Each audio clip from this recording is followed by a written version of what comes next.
इंद्राणी मुखर्जी आता काहीशी शुद्धीत जे हॉस्पिटलमध्ये उपचार सुरू। सीबीआयचं पथकही रुग्णालयात दाखल।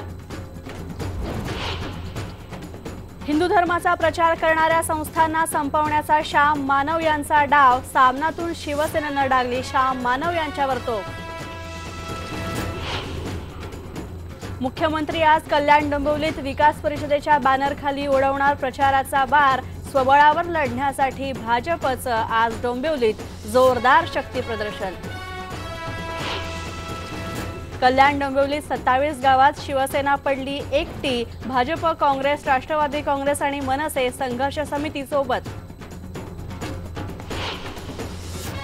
मुंबई, ठाणे, पुणे, नाशिकसह राज्यात अनेक भागात जोरदार परतीचा पाऊस। पंढरपूर आणि सोलापुरातही विजेच्या कडकडाटासह झाला पाऊस।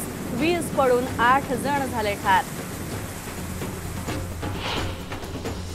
तुळजाभवानी मंदिर देवस्थान घोटाळा प्रकरणी विश्वस्त मधुकर चव्हाण यांची सीआयडी चौकशी सुरू। पण मधुकर चव्हाणांनी फेटाळले भ्रष्टाचाराचे आरोप।